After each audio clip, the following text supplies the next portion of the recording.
Forward. By Reynolds Blight, LLD-PM, 33 KTT, editor of the Masonic Digest. What is wrong with Masonic education? That is the question being anxiously asked by Masonic leaders everywhere. In recent years, various Grand Lodges have spent thousands of dollars in what is called Masonic education, and the brethren will have none of it. The fault lies not with the craft, but with the earnest, sincere, devoted, but nevertheless misguided brethren who headed up the educational committees. In the first place, they were high-brow.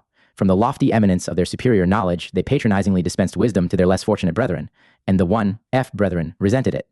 Then again, they were long-winded and tedious, and in these days of movies and wisecracking, platitudinous prosiness is fatal. You must have something novel and snappy nowadays to hold popular attention over 10 minutes. Our brain-heavy scholars must get over the idea that we, the common garden variety of Mason, and we are in the vast majority, are interested in any deep, subtle interpretation of the ritual or symbols. It may be that the pillars represent strength, and to establish that the perpendicular lines signify the Holy Saints John, and that the north side of the lodge is dark because the sun couldn't shine into the north side of King Solomon's temple. But what of it? Or in the rough vulgarity of the street about that? Who cares? What we want is something direct, startling, breathtaking, that piques our curiosity, flatters our vanity, or gives us a mental jolt, and boil it down into capsule form. We like to be told that 12 of the presidents of the United States were Masons, that the dollar mark is a Masonic sign, that the Hung Society of China uses Masonic symbolism, that the Boston Tea Party was really an adjourned meeting of a Masonic lodge, that Hiram Abiff was actually the Grand Master of an ancient guild of craftsmen, that the name of deity is hidden in the ritual of the third degree, that Tolstoy wrote a Masonic novel, that Goethe penned a Masonic poem, that Kipling's poetry and short stories are full of Masonic allusions, that Mozart composed a Masonic opera. The book presented here by Brother Rodgers is a new venture, an opening wedge perhaps for a popular form of Masonic literature. Final payment is weird, fantastic, thrilling. It links, ancient Freemasonry with the modern craft in a form that is at once alluring and impressive. This is the kind of book to place in the hands of the young Mason who would be repelled by weighty tomes of philosophy and esotericism, and who is not yet ready to delve into the mysteries of Masonic arcana. Its warm human appeal will fascinate him and will stimulate his interest in the teachings of our gentle craft. Final Payment is recognized as a most remarkable production when it is known that it was written by Brother Rodgers while passing through an experience of helplessness and physical suffering. For nearly 2 years, he lay in indescribable agony, unable to move any part of his body with the exception of 2 fingers. Any man who can keep up his good spirits and hold his humor unimpaired under such conditions is a great soul. And when, at the same time, he maintains such serenity of mind and sanity of outlook that he is able to produce such a story as appears herein, he approaches the heroic and sublime. Remembering this, we can well understand the reason why every page vibrates with such intensity of life. The book is a triumph of courage over weakness and of a high good humor over pain. Reynolds Blight, XLE, An Appreciation, by F. Wesley Davies, Past Master Sunnyside Lodge, No, F&A-M. I know of no greater tribute to pay my friend, Searn Leonard Rodgers, than to state to the world that he has courage, handicapped in early childhood by a series of dangerous sicknesses which recurred at periodical intervals, until, and after reaching manhood, his cultivated courage has time and again lifted him above the blackness of despair. I have seen him on his sickbed, unable to move hand or foot for weeks at a time, racked with pain such as few men undergo, and praying to be released from the torture to his mind and body. One short hour of relief, however, would bring his wonderful courage to the surface, making his eyes brighten with anticipation of the future. His story, Final Payment, paints the picture better than I can. With Thumbs Martin, we walk through the valley of the shadow of death and learn what suffering is. Through his optimism and courage, Brother Rodgers has the faculty of attracting and retaining friendship, and although he has cause to be 15th doubtful of mankind in general, his faith in human nature remains undimmed. Perhaps this is explained by the fact that he trusts simply and implicitly in the essential wisdom and goodness of divine providence. He may not be aware of it, but his faith is expressed within these covers, and I take a great deal of pleasure in recommending his book for the fighting spirit which is embodied in it. F. Wesley Davies, A Prayer for America. Our Father who art in heaven, hear thou a nation's prayer. Gather America under thy mighty hand. Help us, O Lord. Vain is all mortal strength while evil fills our land. We know not where to turn in this dark hour. Look on our unemployed, pity our destitute. Let thy great glory shine forth like a beacon to guide our ship of state, drifting near ragged. Rockstake thou the helm, O Lord. Bring us to harbor. Give to our president wisdom to rule with right. Teach thou our judges the meaning of justice. Make these United States free of the gangsters. Yoke, free of all crime and hate, safe for our children. Grant this, Almighty God, from thine own heart of hearts. Bless our America, else do we perish. Amen. Preface. You can call this a wail from the bottom of the literary ladder. I'm on the lowest step and I can't even see the middle rungs. When I was younger, I used to believe editors when they said they were always on the lookout for new talent. I kept the mails full of my stories, and the editors, not to be outdone, kept the mails full of my stories too in my return. Envelopes. After cutting my feet for 20 years, I suddenly discovered that the path of the budding author is full of split infinitives, rejection slips, and broken glass. I don't know why. I hadn't noticed it sooner. I want to thank my friends who have made the publication of this book possible. It gives me a lot of satisfaction to be able to thumb my nose at every editor in the country. Mr. Editor, whoever and wherever you are, I want you to know here and now that I don't give a whoop in a beer crock whether you like this story or not. It isn't for sale, not to you anyway.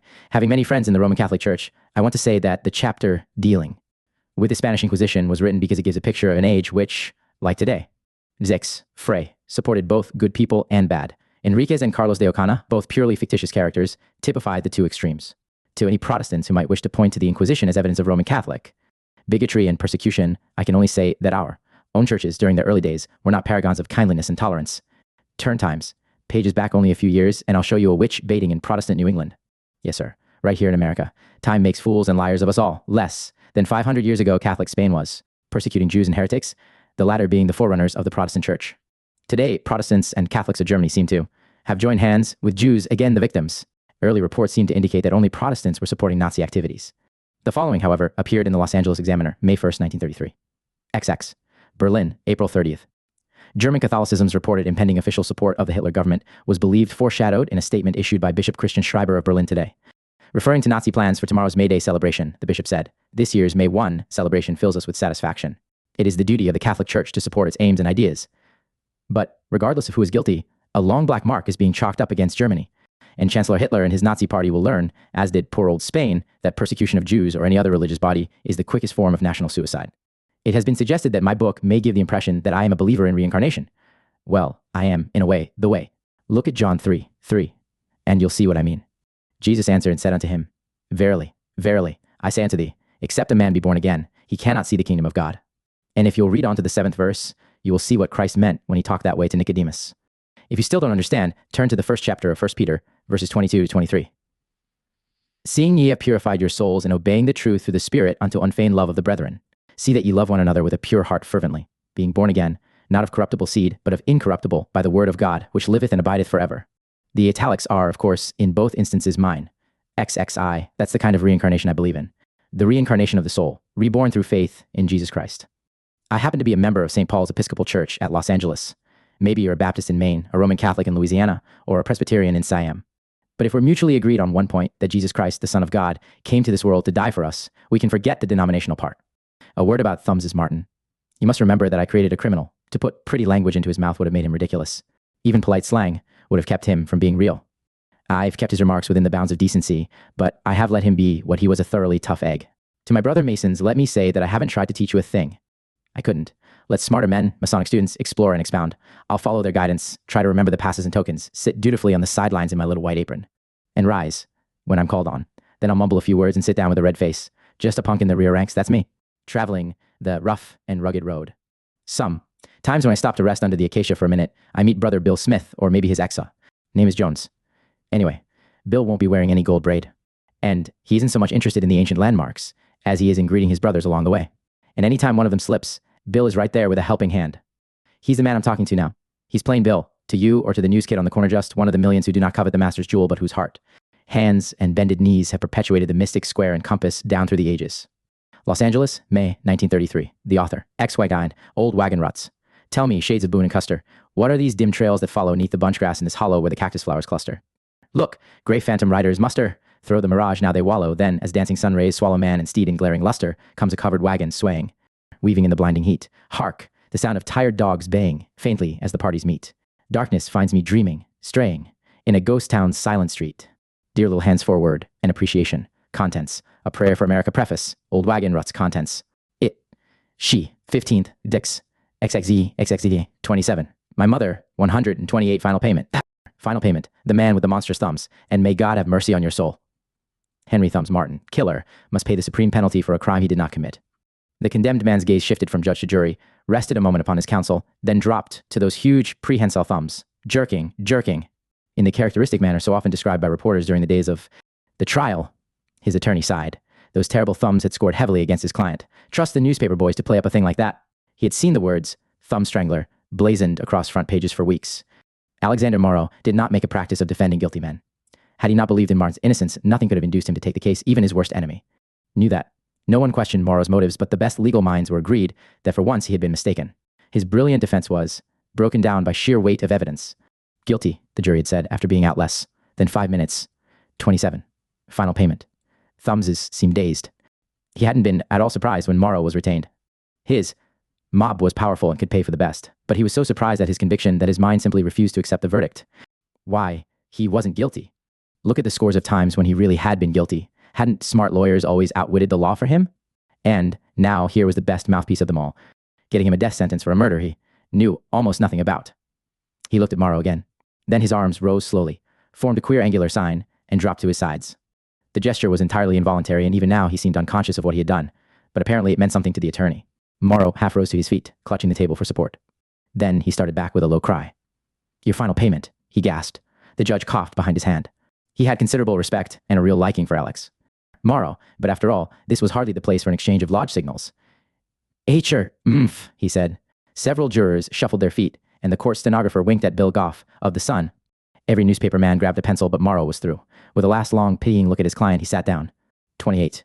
Final payment. Thumbs hadn't the slightest idea what it was all about, yet the situation seemed to call for some further expression from him. His lips relaxed from their habitual sneer, and for just an instant, the face of the hardened gangster was almost handsome. The ghost of a smile flickered across his face as Morrow buried his face in his hands. It wasn't a sarcastic smile. It was the smile a man has for a good friend, a friend who has tried to help and has failed.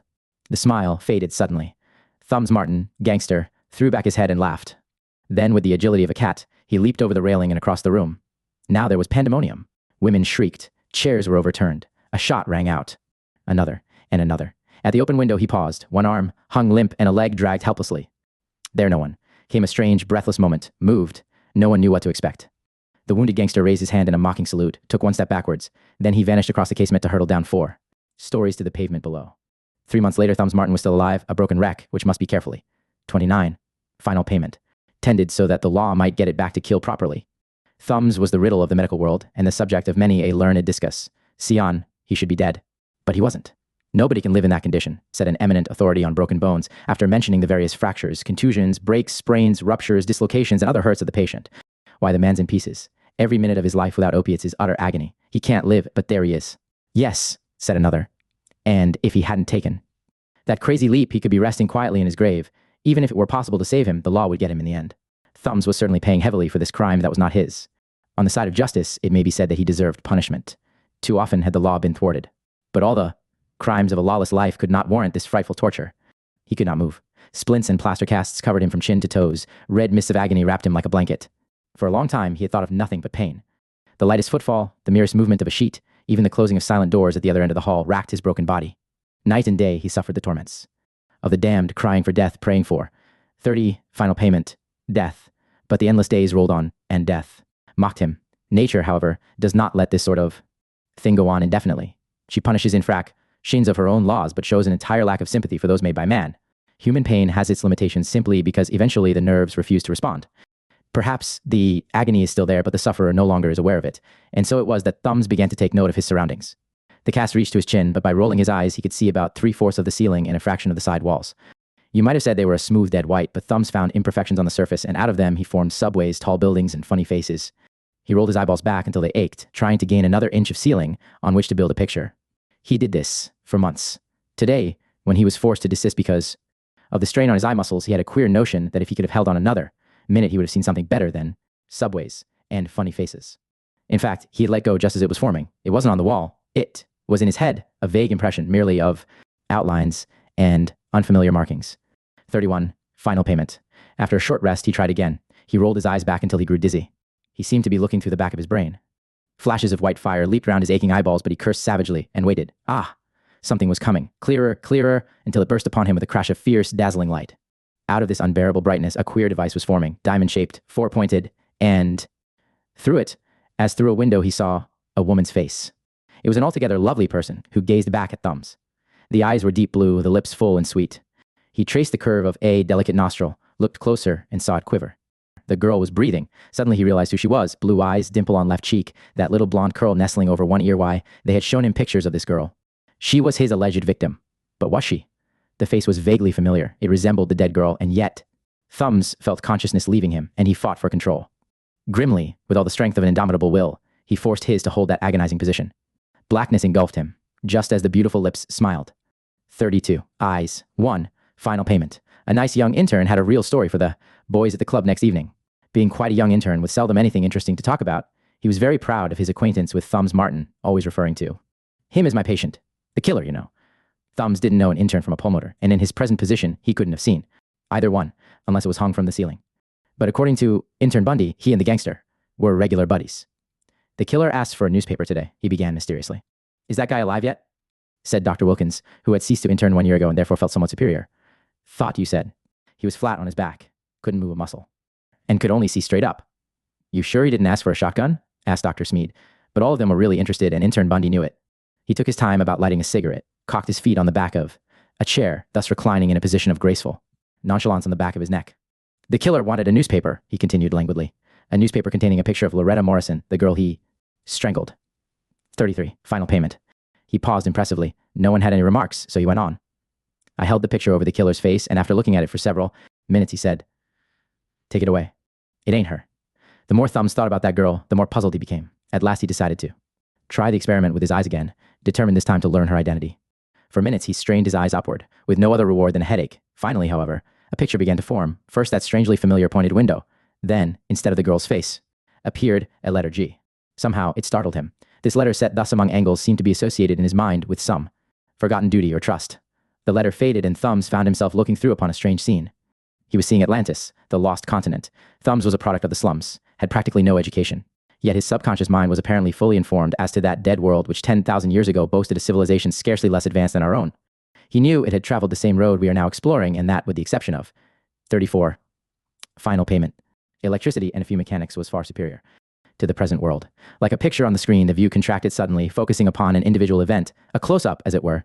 Thumbs saw a rectangular room, the marble walls of which were decorated with that same mystic symbol framing the letter G. The high domed ceiling bore the same device, the points flaming with stars, the G as blue as heaven. In the center of the immense room was an altar supporting an opened book flanked by a three-pronged, lighted candelabra. At last Thumbs was able to identify that strange symbol, for upon the open book lay a square and compass, forming it. In the east, upon a jeweled throne, sat one whose majestic bearing portrayed the combined dignity of prince and freeman born. Not arrogant, not aloof, yet supremely conscious of his own rights, powers, and abilities. His eyes were particularly striking. They seemed to possess a hypnotic attraction, shining with the accumulated wisdom of the ages. In the west and south sat two others, scarcely less commanding than the first, while around the room sat perhaps 1,000 more. An air of suppressed excitement pervaded the entire gathering, a dignified tenseness noticeable. 35. Final payment, even among the officers. The man in the east was speaking, and with a sort of sixth sense Thumbs was able to follow him. Brethren, he began. Some of you do know the purpose of this special meeting. Let me direct your attention to the fact that a member of this lodge, one of your brothers, has been found guilty of murder, which, as you know, necessitates his expulsion from our ancient order. I need not mention his name at this time. His story is on every man's lips. The law has sentenced him to death, and as loyal citizens of Atlantis, we respect the judgment of the courts. But we are met, not only to expel him, but to lend him aid. There was a low rumble of voices. The master raised his hand, palm out, and there was instant silence. Do not misunderstand me, brethren. I have already said we respect the judgment of the courts. But we do not respect any other judgment, unless it be God's.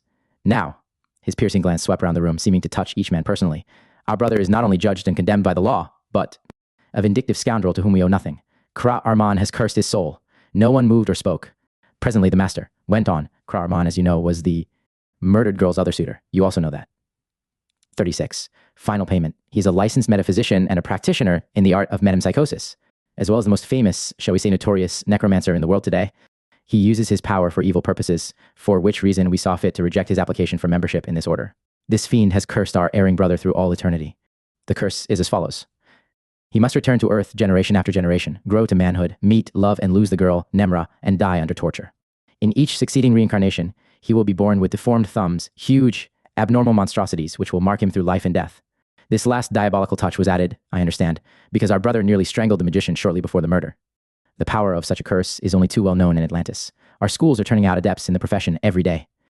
Regardless of the moral qualities of the person and unmindful of the possibilities for evil in the practice of certain arts.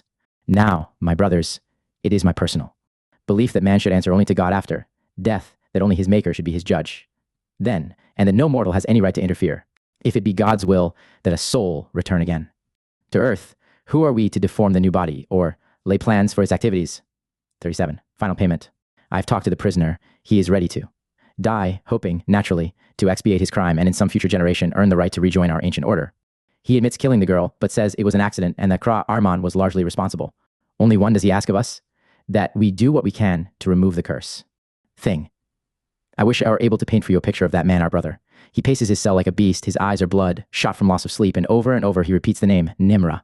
As matters stand, he's lost her forever. He loves that girl as few women are ever loved. After seeing him, I am convinced that it was an accident, that Kra Arman lied.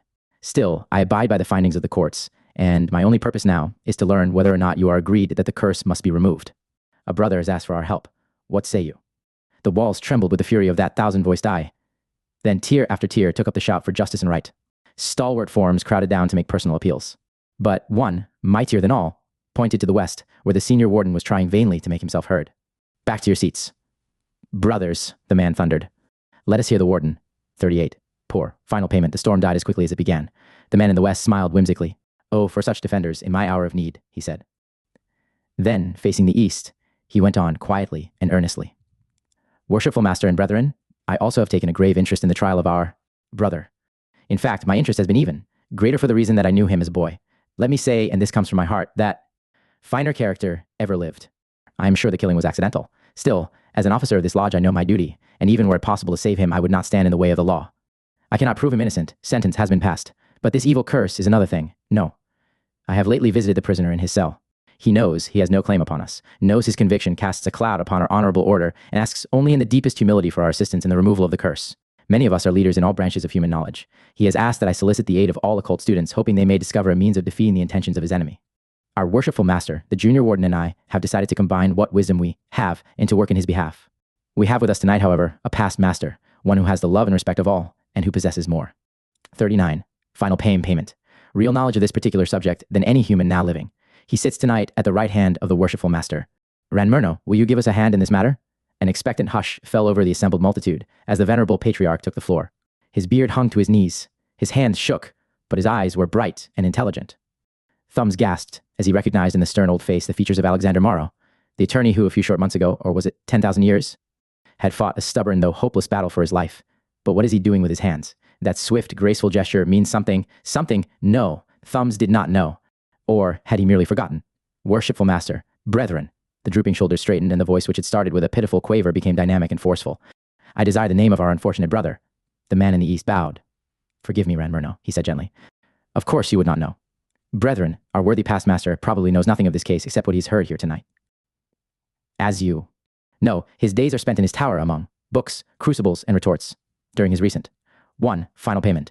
Experiments, even his meals, are served there, and it was with considerable difficulty that I persuaded him to come here tonight. I am sure we all appreciate his kindness in coming. Then, turning to the aged man, he said, solemnly, the name of our condemned brother is Valastra, a young man raised during your last year, I be. Valastra, yes, you remember him. I remember him well, a fine, upstanding young man. Oh, one thin white, hand shaded, for an instant eyes filled with pain. Oh, I cannot believe this terrible thing. Then, as though the years had fallen from him, he took 3 firm steps forward. Brethren, he said sharply, is it necessary to ask help for a brother? Is that our code? What if the man has fallen? Does that not make him all the more needful of our assistance? What if he's a criminal? Does that mean he must never, for all eternity, have another chance? I agree with our senior warden. We do not run counter to the law. We do not interfere in the course of justice. But love, brethren, overcometh all things, even death, even time. Someday, somewhere, our unfortunate fellow human must have his chance. Will I help him? His arms were trembling now as they rose to form the world-old signal of distress. Take me to him quickly. He almost screamed. 41.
Damn. Final payment. Chapter 2. Back 10,000 years into another world. Kra Arman's curse. The old past master's speech made a profound impression upon the mind of the gangster. Was there such brotherly love in the world? He had never seen it. Certainly there had been little Evie, dense of anything approaching affection, among his associates in the mob. Thumbs lay in a sort of stupor, his subconscious mind working smoothly in harmony with events dead and buried his conscious mind. Flitting between past and present, pondering, wondering, expectant. He was no longer under any strain. His eyes remained fixed. The scene was changing, and he waited, like a child in a movie, for the new reel. Now he saw Ren Murno, the aged past master, conversing with a prison official. In the background stood the worshipful master, the senior and junior wardens. Presently an armed guard entered, and the 4 visitors were escorted. 43. Final payment. From the room, down a long, dark corridor to a narrow flight of stairs leading into the bowels of the prison house. Down, down they went, and Thumbs was reminded of an incident in the subway. There had been an accident, and together with many others, he had been trapped in utter darkness for 2 hours. The guard bearing a torch led the way. Finally, he stopped in front of a massive iron door, holding the torch high so as to reveal a tiny, barred opening about shoulder high. Over the heads of the others, he was able to peer inside. There was a man there, young, but terribly emaciated, who stumbled toward the light with a glad, eager cry. The glare of the torch fell full on his face. Thumbs saw the drawn, ghastly features, and his brain reeled, part of it smugly satisfied, the other crying out that this could not be. Thumbs Martin was looking through a heavily barred window at his own face. The past master was speaking. "Brother Val Astra," he began gently. "You see here a group of brethren who are anxious to help you. You remember me, perhaps, as one who had the joy of taking your right hand, tearing the veil from your eyes, and raising you into the light of perfect fellowship. I loved you then. I love you now. 44. Final payment." "Ran Murno," cried the prisoner. "I knew you would come."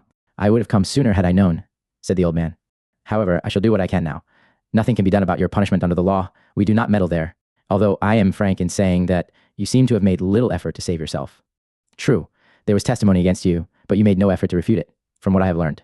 Of the case, you made no real defense, merely repeating that you actually killed the girl, but that the killing was accidental. Why did you not explain the circumstances to the court?" "It would have been wasted effort," said the man at the window bitterly. "Kra Arman and his servants told a story that I cannot tear down. Without other proof than my own bare word. Did not try. I want to die quickly so that I can meet my darling in another world."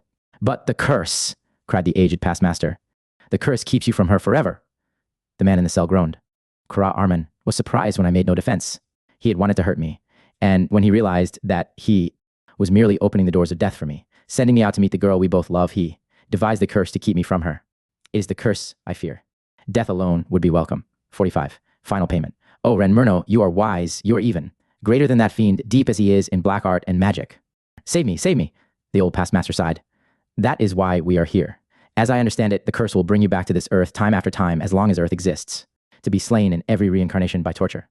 Only intense, the bitterest hatred could work that spell. Hatred, plus diabolical cunning. Hate is a fearful weapon, a powerful weapon in the hands of the wicked. Only one thing is stronger, love. But for love to overcome hate, it must be perfect. It must be such love as one has for his mother, his wife, and his maker combined. It must be selfless. Are you sure you love the girl, Nemra, enough? Love her enough?" The condemned man fell to his knees, sobbing. "I worshipped her. I lived for her. And God knows I would gladly die for her. Oh, to think it was my hand that struck her down. Kra Arman, that devil, he drove me to it. Always he had ridiculed my efforts to match his magic. That day he told Nemra he had a new trick for her. He suspended her in mid-air, climbed up beside her, and dared me to follow. My darling thought it was a joke. She clapped her hands, begged me to try. I am but poorly versed in such arts. Yet I tried. I suppose my attempts were laughable, and he taunted. 46. Final payment. Me until I resorted to ordinary strength, leaping and pulling at the 2 floating above me until I was nearly worn out. Then he kissed her. Suddenly, I had the strength of a madman. I succeeded in reaching his throat, and in another instant I had pulled myself up beside them, never for an instant releasing the pressure of my thumbs on his windpipe. See, I have very powerful thumbs, while his physical strength is nothing. Gradually he became weaker, and as his strength ebbed away, the charm was broken until suddenly we all crashed to the floor. Nemra never moved again. His servants came in, and I was charged with murder. The law says, a life for a life, and I have no quarrel with the law. But over that dead body he has cursed my immortal soul. I care not that he wills my thumbs shall be deformed through all eternity. I care not for the promise of future torture.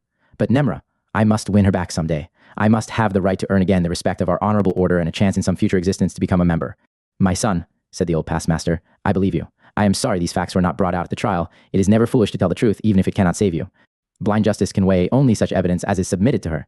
47. Final payment. But meet death tomorrow with courage and faith, knowing that we 4 shall have spent the night working to remove the curse. I can promise you one thing, the direst spell under. Heaven cannot keep you forever from the woman you love. Turning to the other 3, he began to give hurried instructions, ending with the remark that, as no definite number of reincarnations had been stipulated, a solution was possible. By the sign of the Mystic 7, he declared, the curse may be limited to 7 ages, after satisfying himself that all were familiar with the routine. Secret formulas, he instructed them in the use of one incantation which no one in Atlantis, other than himself, had ever before used. Brother Junior Warden, he said, taking a small phial from the folds of his tunic, will you kindly prick the skin of each of Valaster's thumbs, squeezing a drop from each into this phial? This having been accomplished, he instructed them all to meet in his tower at low 12. Bring the articles I have specified, and on no account are you to reveal our intentions to another human soul. We have other powerful weapons, the square and compass particularly, and all of them shall be brought into play. Brother Junior Warden, your task between. 48. Final payment. Now and 12 o'clock requires the least knowledge of science, but the most physical courage. Fail not in your mission, or all is lost. Are you sure you are able to accomplish it? The young man nodded soberly. Yes, Ran Murno, I know a way to obtain a lock of the dead girl's hair, as you have requested. It shall be in your tower on time. As to getting an intimate article of clothing belonging to the metaphysician, I can only say I will try. I leave immediately on that errand, and with God's help, I am sure I shall succeed. The picture began to fade. Thumbs heard a chorus of goodbyes, a sob from the man in the cell, then nothing. His fate was in the able hands of Ran Murno, but he fell asleep with the name, Alexander Morrow, on his lips. The man at the bedside shook his head sadly. Poor fellow, he said. He's probably dreaming of his trial. Has he been like this long? The young intern, Bundy, studied the chart. With a knowing air. 2 hours approximately, Mr. Morrow. As a matter of fact, he goes into these long trances very frequently lately. It may be a good sign we used to have to resort to drugs to make him sleep, and then again, it may. 49. Final payment, mean the end is near. We have him under observation, constantly. You still think there is no hope? Not a chance in the world. Anyway, what difference does it make? Won't the law get him? If he should happen to pull through. The great attorney smiled. Perhaps I am foolish, but I never give up a client while he is alive. You know the saying, while there's life, there's hope. You mean the killer may escape the chair? The young intern whispered excitedly. Say, that's news. Do you mind if I tell... Mr. Morrow checked him. I have no grounds whatever for thinking such a thing. He sighed. I only know I have never believed him. Guilty. I am still spending what time I can spare in rechecking the entire case, and I have private detectives working on the outside. That's all. As he was leaving the room, Dr. Bundy touched his arm. Say, Mr. Morrow, he said in some confusion, do you mind telling me what you meant by that remark at the close of the trial? I read about it in the Sun. It said the killer made some kind of signal, and that you nearly fainted when you saw it. Then you said, your final payment. What did you mean, Morrow? Mister. Really, doctor, I'm afraid the newspaper. 50. Final payment. Boys were using their imaginations. Give my regards to Martin when he wakes up.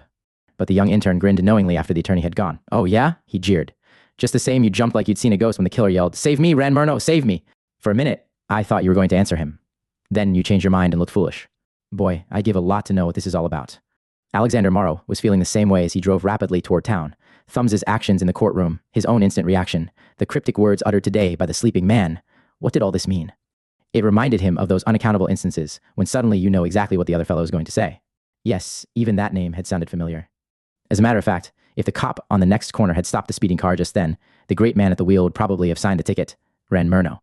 It was several days before the gangster could summon strength enough for another venture behind the curtain in his brain. His eyes won 51. Final payment. Dared listlessly over ceiling and wall or remained closed. Most of the time he slept. When at last he made the effort, Atlantis was gone.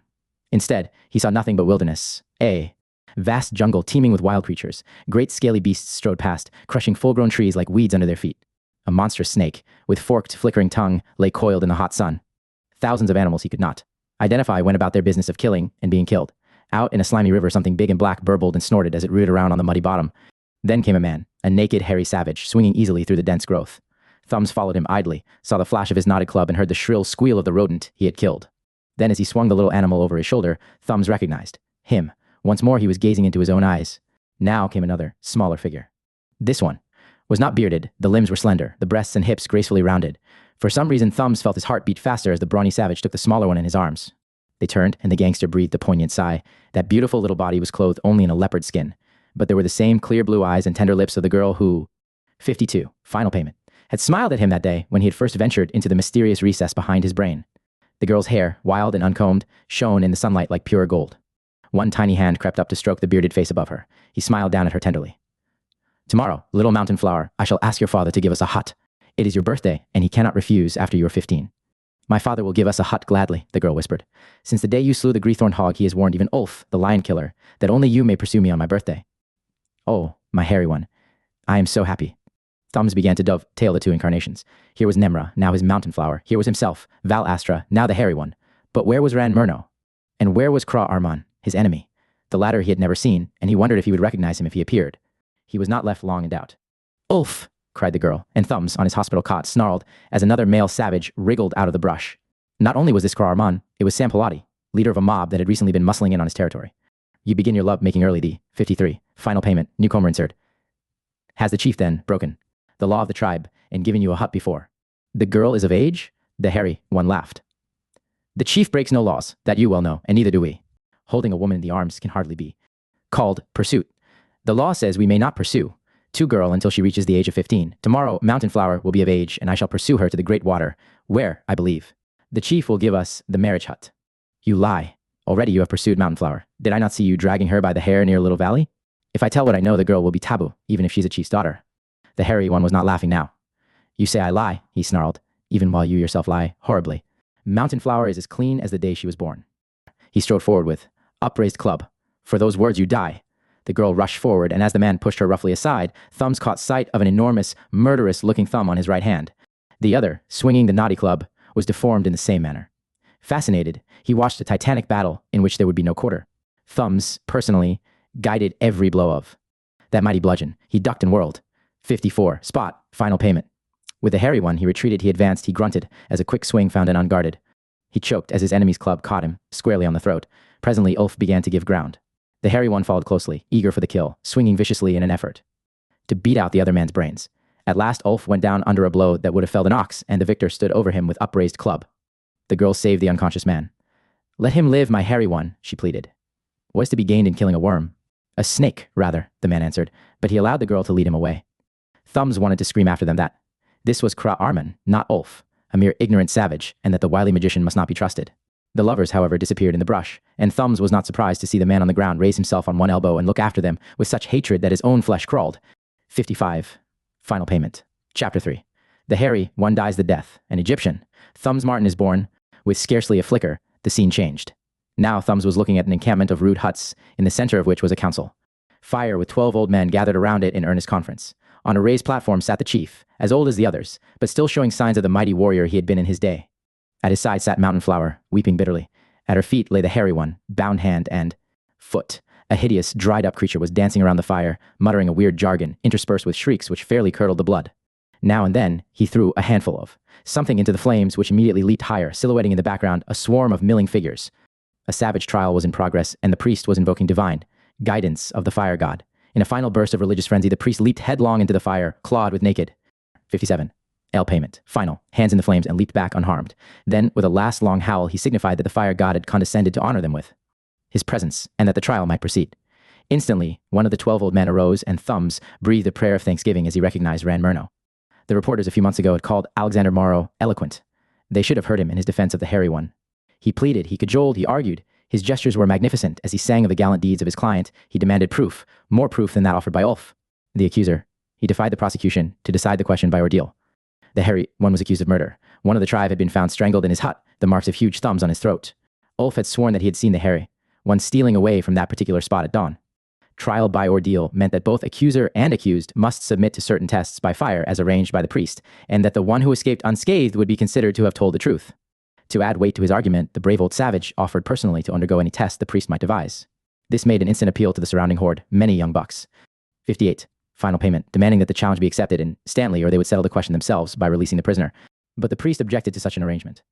If both accuser and accused were willing to undergo torture for the sake of justice, well and good, but no change must be made in established rights lest all suffer the wrath of the fire god. Ulf immediately signified his willingness to submit to the ordeal, and the man on the floor, though he could not speak, nodded his agreement also. Thumbs shuddered. As a spectator with certain advantages not enjoyed by the others, he had seen a bit of by-play between the priest and Ulf. Perhaps there had been a previous understanding between them. At any rate, the priest managed to slip into Ulf's hands something resembling a bar of soap, which the latter was now rubbing over his hands. Only the old savage who had once been Ran Murno smelled trickery. He too knew something of priestcraft, which was one reason he had offered to undergo the ordeal. But how could he help the prisoner? Again, he reviewed the entire case in his mind, and again he came to the same conclusion. The hairy one could not be guilty. Would any man in his right senses strangle his best friend, one who had never harmed him in his? 59. Final payment. Life? On the eve of his own wedding? It just didn't make sense, that was all. The hairy one had loved the dead man like a brother. Why, it was in his defense that he had slain the great horned hog single-handed, a feat never matched by any other man in the tribe.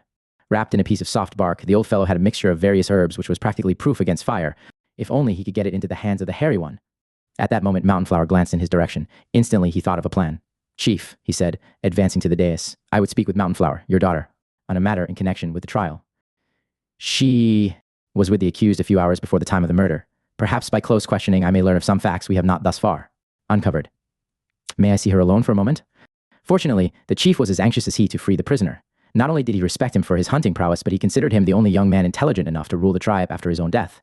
Having no sons, his daughter would be next in line, and unless her husband was both wise and strong, there was danger of insurrection. He motioned, therefore, for his daughter to go with the aged counselor. 60, final payment. Mountain flower, the old man whispered, as soon as they were out of earshot of the others. There is one hope. You must manage to give this package to the hairy one, explaining to him that he must rub it thickly over his hands before the ordeal. With it, he can come through safely, still, and once he has braved the fire, no man may accuse him. Go quickly, now, there is no time to lose.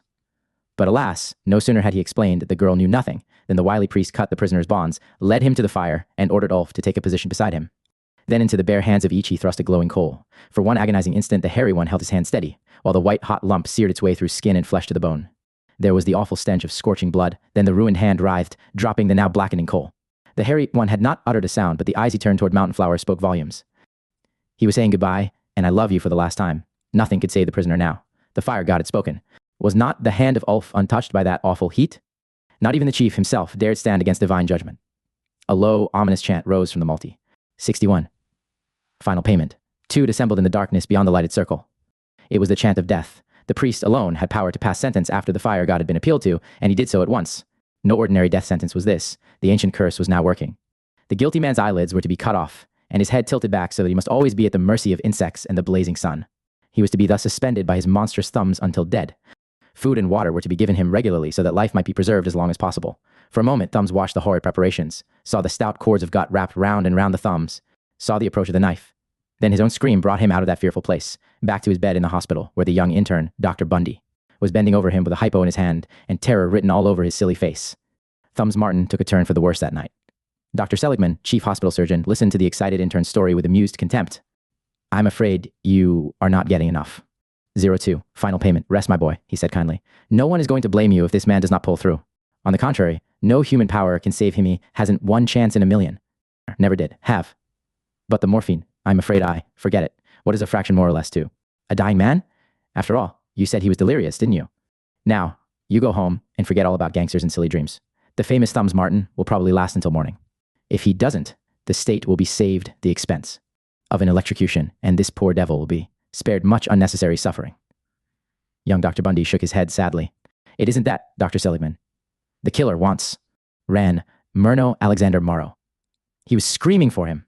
Won't you please let me call Mr. Morrow? He'll understand. I tell you, there's something big and mysterious about this thing, Doctor.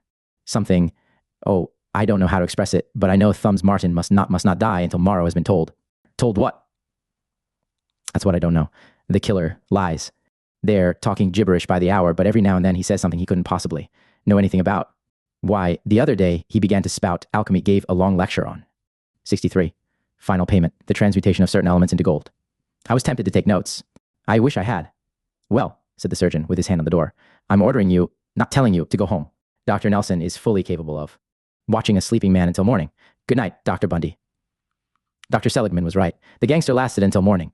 In fact, 3 days later, he refused to drink water from the tube kindly proffered by the solicitous intern. Bundy swore horribly that if he didn't take that blankety-blank thing away, he'd get up and cram it down his throat. Then, with a crooked smile of anticipation, he rolled his eyes to the top of his head. Egypt. Thumbs Martin, American racketeer, dived head foremost into the midst of wealth and splendor beyond his wildest dreams. Here was an Egyptian Thumbs Martin floating down the river Nile on a flower-bedecked barge, with Nemra, more beautiful than ever, seated by his side. She was dressed in what seemed to be a single garment of pure white, which nestled about her slender body in loose folds, her golden hair unrestrained except for a narrow band of bright green leaves, which circled her forehead. 64. Final payment. But, dearest, I am afraid, she was saying, as she drew herself up on one elbow. That is why I brought you here. Only far out on the Nile among my own trusted slaves have I any privacy since the plot became known. The man beside her groaned. Why did you not tell me all? You say the plot is your brother's, that it concerns the state, that great men are involved, that lives are at stake. You tell me I must do thus, and thus to save your worthless brother. Forgive me, I spoke in haste, to save him from his own folly. But how can I move toward a given point if I know not where that point lies or of what it consists? You blindfold my eyes and give me a tangled knot which has neither beginning nor end. Tell me the plot, my own, that I may move quickly and surely. I dare not. The man had been half reclining with his chin in his hands. Suddenly, he sat up, faced her. Someone has made threats. Yes, she gasped. Your enemy. We must not mention names even here. Call him a whelp of Set, her escort muttered, And may he rejoin his father soon in the land of darkness. I might have known his finger would be meshed in this web of intrigue. Yes, I will help you, brother, although I seem to feel that this is a trap set for me. The dog loves. 65. Final payment. You, and because you love me, he would gladly sacrifice your brother if I also can be involved. Bid your slaves take us to shore. Thumbs would have liked to follow them. He rather liked this last reincarnation of himself, and his feelings for the girl were hard to analyze. Frankly, he had never bothered with the Mauls, rather despised them in fact, but somehow he wanted to be near Nemra without knowing just why. Love was a thing he was just beginning to experience, he didn't know what it was. Unfortunately, the scene was changing. He was now looking into a great hall of judgment, wherein sat the reigning pharaoh on a lofty throne. Thumbs found his friend Alexander Morrow at once and was surprised to note that he was again wearing the jeweled square and compass. Others bore the same mystic device, the fashion being to have it set in a gold band around the forehead. Two men were on trial, one of them a mere boy, the other Thumbs, himself, the king, having absolute power, pardoned the boy after hearing a short history of the case. It was his opinion that one so young must have been guided by a more mature mind. The other prisoner was brought forward. He was accused of treason, high treason, a crime con, cited so heinous that no one might testify in. 66. Final payment, his behalf except under torture. The old past master gave such evidence as he had, on the rack, but to no avail. Then a man stepped forward, whom Thumbs immediately recognized as another incarnation of the wily metaphysician. No doubt, he was also the man mentioned on the barge as a whelp of Set, for the prisoner could hardly be restrained at sight of him. This man spoke eloquently for half an hour. Such damning proof did he produce that there could be no question of the prisoner's guilt. Once more the old past master presented himself for examination, insisting that he could easily disprove certain points. But the king seemed to have a great fondness for the old man, and would not permit him to again expose himself to the torture. What matters it, said he, if the crime be not correctly reconstructed in every detail? The evidence is clear, and the guilt of this man is plain. But the punishment this time was not death. Thumb saw himself yoked presently with slaves, toiling beneath a hot African sun. With 1,000 others like him, he was dragging a huge block of granite up one of the ramps at the side of a pyramid. Above and below, other groups were similarly engaged. Overseers, one for every dozen. Men strode alongside, lashing the bare backs of the stragglers. 67. Final payment. Poor. His own first blow came as a shock. Unaccustomed to discipline or hard work, the wretch lagged far behind his fellows. The wire-encrusted lash fell again, and with each cut, great chunks of quivering flesh were torn from his body. Half mad with pain, the sufferer struck out blindly with manacled hands. He caught the overseer by the throat, and before the others could interfere, he had strangled him. The curse was still working. Death had been the decree, death by torture. It came, the power of the curse, terrible with the venom of 5,000 years.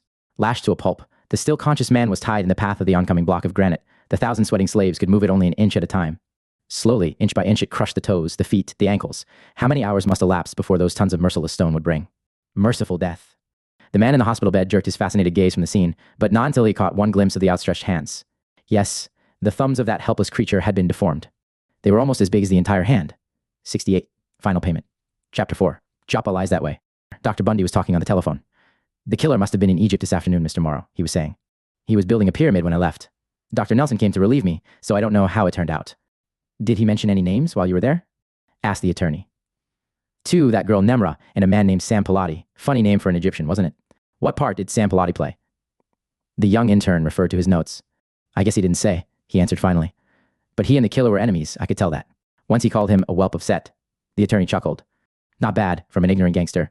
Well, keep an open ear whenever he does any talking, especially when he mentions Sam Pilati. I'm hoping eventually to... 69. Final payment. Get something from him that bears on the crime. And thanks a lot, doctor, for helping me. Say, I'm enjoying it, cried the young intern. I wouldn't have missed it for anything. But Thumbs wasn't doing any talking during the next few days. He lay in a sort of coma, his pulse barely moving, his breath so weak that it would not have fluttered a cigarette paper. Once, he opened his eyes to find the little intern bending over him. He went back to sleep, wondering if doctors were like women. Why, the damn fool had been shedding tears. On the third day, Thumbs rallied and was able to drink a little warm milk through a tube. That evening, he swallowed some soup and gladdened the young intern's heart by cursing beautifully when a few drops spilled down his neck. When he woke up next morning, he yelled for a cigarette, and in the afternoon, he said goodbye to the hospital and slipped away at King Solomon's temple. Anyway, that's where he found himself. It was the year 1000 BC, and Thumbs Martin was an entered apprentice mason, working among his brethren in the quarries with a right goodwill. 70. Final payment. Actually, the modern Thumbs had never heard of the working tools of that degree, yet he experienced a thrill of pleasure as he saw himself wearing the apron and wielding the implements of his craft. Was the old past master spell finally bringing him back into the fold? It seemed so. At least, he was on the first step of the climb back up to his former honorable station. 3 fellow craft were approaching the busy worker. Can you direct us to Joppa? Said one, who seemed to be the leader. We are on King's business. Thumbs looked at them curiously. Their clothing was torn and dirty, their actions furtive. Alone in this part of the quarry, he was tempted to call the marshal. Joppa, he grunted. Does the king send fellow craft to Joppa? Is it not well known that only master masons are entrusted with business? For the great king away from the temple and quarries, you are impertinent, the other retorted. I demand the name of the lower craftsman who thus insults his betters. I am Jeriel, son of Shephafan. The leader laughed. Well, Jeriel, son of Shephafan, you are but an entered apprentice and poorly versed in temple affairs. Know then, 71. Final payment. That King Solomon and our Grand Master, Hiram Abif, determined last night on certain steps which must be kept secret. An entered apprentice is too new to be trusted. Master masons are at present badly needed at the temple. Only fellowcraft would do, and we three were chosen as the best fitted for so important an undertaking. Jeriel fingered the top of his apron uncertainly. After all, who was he to dispute a fellowcraft? These men might be all they claimed, and to hinder the Grand Master's messengers would be a grave offense. Joppa lies that way, he said at last, pointing with a huge thumb. The thumb was so huge, in fact, that the men looked at it instead of where it was pointing, and they were still discussing it when they disappeared. Jeriel had scarcely resumed his labor when a slender, dark-eyed girl crept to his side. Who were they? She whispered. I heard what they were saying. It was Nemra, now Hela, a Hebrew girl of striking beauty. But what was she doing here, where only men and masons were admitted? Sweetheart, he cried softly. We are at labor. The lodge is tiled. How came you here? I slipped through. Oh, Jeriel, I had to come. 72. Final payment, she said tensely. Tell me, have you seen my father? Your father? No, but of course we younger brethren seldom see the Grand Master. You must be in great trouble that you take his orders so lightly. His voice was harsh, and the girl winced. Instantly he was sorry and stepped toward her. Forgive me, Hela, he murmured, but I cannot talk to you here. The rule barring women from lodges at labor applies to the daughter of Hiram Abif as much as to the poorest slave girl. Go quickly, and I will come to you as soon as I am able. But she clung to him. Listen, Jeriel, my father cannot be found. The thing has been kept. Secret, but temple guards and the soldiers of King Solomon are scouring the country in search of him. I am afraid, and I came to you. Suddenly, Jeriel remembered those men he had directed toward Joppa. Their actions had been furtive, even guilty. Could they have been implicated in this matter in some way? When he told her of his suspicions, she nodded. 3 men are being sought. Oh, what shall we do? Can we follow them? I can, he said firmly. You must go home before it is discovered that you have been here. Are you armed? 73. Final payment. I have my father's short sword hidden in the rocks. He ran to get it, but the place was empty. It is gone, he shouted, forgetting the need for silence. Together they searched frantically, but in vain. Finally, after many whispered arguments, they parted, she for her home, and he in the direction the men had taken. Had he been wise, he would have gone first to the Tyler for permission and assistance. Unfortunately, a soldier under the banner of the king of Tyre had witnessed this meeting. And, more unfortunate still, this soldier chanced to be a certain Kartak, whose suit for Hela's hand had been scorned by both the girl and her illustrious father. And Kartak, Thumbs noted, was Kra Arman. The soldier followed the young mason, keeping well out of sight, until late in the day he saw him join the 3 fellowcraft. Then he hurried away in the direction of the temple. And King Solomon sent and fetched Hiram out of Tyre. And he was a widow's son of the tribe of Naphtali, and his father was a man of Tyre. 74. Final payment. A worker in brass, and he was filled with wisdom and understanding, and cunning to work, all works in brass. And he came to King Solomon, and wrought all his work. And he set up the pillars in the porch of the temple, and he set up the right pillar, and called the name thereof Jachin, and he set up the left pillar, and called the name thereof Boaz. I Kings 7, 13, 14, 21. Thumbs Martin had never opened a Bible, or he might have recognized the temple by the perfect description it gives. King Solomon himself was now sitting in the east amid such splendor as has never been equaled before or since. His throne was of ivory on a dais of black marble. Above him was a canopy of soft velvet, held aloft by spears of inlaid silver. His gavel was a single huge diamond, with a haft of white gold. In the center of the room was an altar of solid gold, a block weighing 2 tons. Upon it was the holy book, a parchment scroll, held open by means of a square encrusted with emeralds, and a compass cut from what must have been the greatest ruby the world has ever known. The west and south stations were roofed with canopies of gold, but tonight one of them was draped in black. The jewels of the 75. Final payment. Officers were jewels indeed, pearls, sapphires, and garnets. On the walls were priceless tapestries portraying Masonic work. King Solomon called the brethren to order. Thumbs watched fascinated as the 3 fellowcraft who had asked the way to Joppa were tried and convicted of murder on their own. Testimony. They seemed anxious to atone for what they had done and accepted the verdict, without demur. As they were about to be led away, the king said, Was Jeriel, son of Shephafan, in any way implicated in this crime? No, was the answer from the 3 in turn. King Solomon then summoned Kartak. You have sworn to the guilt of Jeriel, son of Shephafan, he said sternly. We are ready for the proof. May the king live forever, cried Kartak.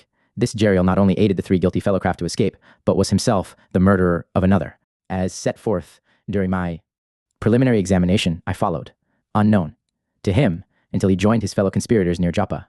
But unknown to me until later, a master mason was following him also.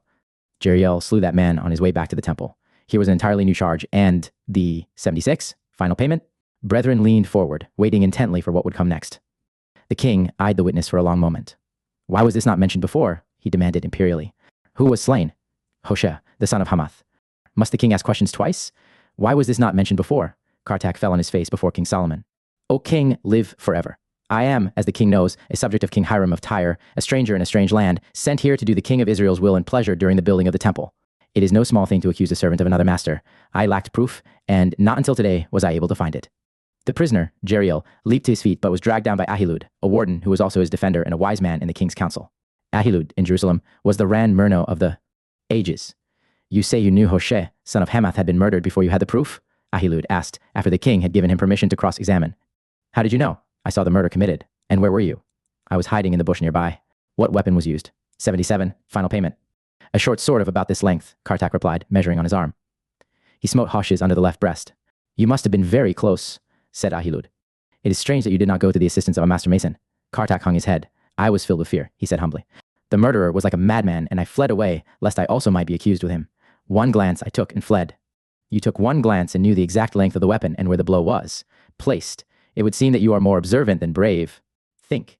Might not the weapon have been a dagger or even an ordinary knife? Jeriel has lost his short sword, the sword of his father, the witness volunteered. Ignoring the question. You will answer the questions put to you, the warden snapped. However, since you have offered the information, how do you know? Sue heard it told. By whom? I cannot remember. Ahilud faced the east. Most worshipful. King Solomon, might it not be well to ascertain if a murder has actually been committed before proceeding further? The words of this man have, not the ring of truth. 78, final payment. At this point, a justice of the court of Hiram, king of Tyre, interposed and was given permission to speak. This witness, he said importantly, after addressing the king, knows where the body lies. There is proof in the grave of anything Ahilud wishes to know. The trial dragged on. Soldiers sent to the spot indicated by Kartak returned with Jeriel's short sword, a sword known by many present as having been handed down from his father. Now it was covered with dried blood, and the soldiers testified that it had been found near the body of Hoshea, son of Hamath. This, together with the fact that others had seen the young man talking to the three convicted fellowcraft, swung the sentiment of those present against him. Then it was learned that the dead man had recently taken Jeriel to task for meeting secretly with Hela, daughter of the Grand Master. There had even been a quarrel. Jeriel might possibly have freed himself even. Now had he been willing to implicate the girl, she, at least, knew that he was no friend of the three fellowcraft. She had even overheard their conversation. Also, most important of all, she knew that his sword was missing before he started. After them, Thumbs cursed her savagely. A swell maul, 79, final payment. This was who would let her man die without lifting a finger in his defense. Then his mind tuned in with Jeriel's, and he read the thoughts that had been his 3,000 years ago. The dead Grand Master Hiram Abiff had been a stickler for the rules of the order, a just man, but severe, to reveal to this body of masons. Men who had been taught to pattern their lives after his, who revered his memory now to the point of idolatry, to tell them that Hela, his daughter, had invaded the sanctity of a lodge at work was unthinkable. King Solomon would be grieved. King Hiram of Tyre would be shocked. And the dead Grand Master, he would surely turn over in his grave. Why, this other dead man, this simple master mason, slain by he knew not what evil hand, would blush at the gates of paradise should he hear Jeriel thus blacken the name of Hiram Abiff. The curse followed him still. He was sentenced to death by poison. Thumbs had a glimpse of Hela, sobbing out her story to the king at a private audience after the trial was over. The gangster had never read the words of the wisest mortal king that ever lived. There be three things which are too wonderful for me, yea, four which I know not. The way of an eagle in the air, the way of a 80, final payment, serpent upon a rock, the way of a ship in the midst of the sea, and the way of a man with a maid. No, King Solomon did not understand the way of a man with a maid, but he knew what a man's love could do to a woman's heart, that she would lie, steal, even die to save him. He leaned forward from the throne to lift the beautiful face, all wet with tears. He wasn't a king now. He was only a man with a heart filled with pity for this fatherless girl. Little Hela, he murmured, and his voice was very, very gentle. Do not ask the king to do that which is not right. The king must judge with his mind, not with his heart. He must weigh the evidence. He must sift that which he thinks is truth from that which he thinks is false. Only Jehovah has wisdom to know surely the one from the other, and if his servant has chosen wrong, he will not count him guilty. But you have chosen wrong, cried the distracted girl, forgetting the respect due her sovereign. Jeriel could not have killed the man. For an instant, the king's brow darkened. Then he smiled sadly and motioned for those who stood by to take her away. As the weeping girl was lifted to her feet, he took 3 steps down. 81. Final payment. From the throne and lifting a strand of her beautiful hair, he kissed it tenderly. It is the day of the execution. Hela has been permitted a last word with Jeriel and has brought him another poison which will be quick and painless. Alas, she is caught, and in her grief drains the phial herself. Now has brought the other more cruel potion, and the condemned man, anxious to rejoin his sweetheart, accepts it eagerly. The virus works very slowly, each hour adding to his agony. By the second day, the blood in his veins burns like corrosive acid, his limbs are twisted into grotesque shapes, and all of his joints have hardened. On the 3rd day of the month Bull, 1000 BC, Jeriel, son of Shephaphon, died horribly, a misshapen bundle of bones, tendons, and emaciated flesh. The dead throat was then torn open, and the tongue. 82. Final payment. Chapter 5th with Attila, the Hun, and Olaf, the Terrible. Thumbs Martin's next appearance on Earth, after his death as a worker in King Solomon's temple, was in 450 AD. His new role was that of chamberlain in the court of Theodosius II, emperor of the Eastern Roman Empire. There was little evidence here of that honorable order to which he aspired. True, his old friend, the past master, now Catullus, an eminent astrologer, wore the beloved symbol on his breast. But you others could boast that distinction. Nemra appeared as the emperor's granddaughter, a passionate young lady who was causing some concern at court because of her love for the young chamberlain. In order to break up the mad affair, the emperor banished her lover from the palace and locked the girl in a distant castle. Thumbs didn't think much of this pair. They were saps. The skirt was spoiled rotten to start with, and after being planted with her lousy bunch of maids in this old dump, she got worse. The man, who was now called Domitius, wasn't. 83. Final payment. Much better. Why didn't he bust in some doors and some heads, grab the nutty dame if he wanted her so bad, and hide out a while? Instead of that, he had gone to consult the Sibylline oracles, the prophetic books in which many still believed the future was foretold. A few of these volumes or rolls, which were very ancient and of great authority among certain classes, had been secretly preserved. They were, of course, frowned upon by the Christian clergy. Yes, here on the musty pages was a forecast. Indeed, a barbarian would conquer Rome. He read on, his excitement increasing. A Roman princess would wed a plebeian, a man of few words, no money, and much wisdom. From that ideal marriage would spring a Rome greater than Julius Caesar's. Was not Attila, the Hun, even now knocking at the doors of Rome? He was sweeping the known world with his barbarian horde. Was not Honoria, the princess, locked by her grandfather in the castle, in love with a plebeian? Domitius was. He not that plebeian, a man of few words, and no money? Perhaps he had much wisdom who could tell? He saw himself emperor of a Roman empire, which would embrace every land on earth. And it would be Christian, yes indeed. These old. 84. Final payment. Oracles were relics of the ancient beliefs, and he'd have that sort of thing rooted out in no time. The idea was intoxicating. Domitius spent the next few hours having a triumph in his mind. Triumphs had been splendid ceremonies by which victorious generals of Caesar's time were welcomed into Rome when, returning from some especially glorious campaign, there were processions, with music playing, flags and banners waving, elephants from Africa, chariots, slaves in chains, a frantically cheering populace. He saw himself pardoning the old emperor, Theodosius, for banishing him. He would let the old fellow govern something a bit of old Thessaly, maybe. So Domitius went back to get his princess. Attila was living up to all the Sibylline oracles had said about him. The Roman Empire was crumbling, kingdoms were falling, and Christianity seemed doomed. Domitius would have to work fast if he expected to have anything left worth being emperor over. At this critical moment, someone turned. Traitor.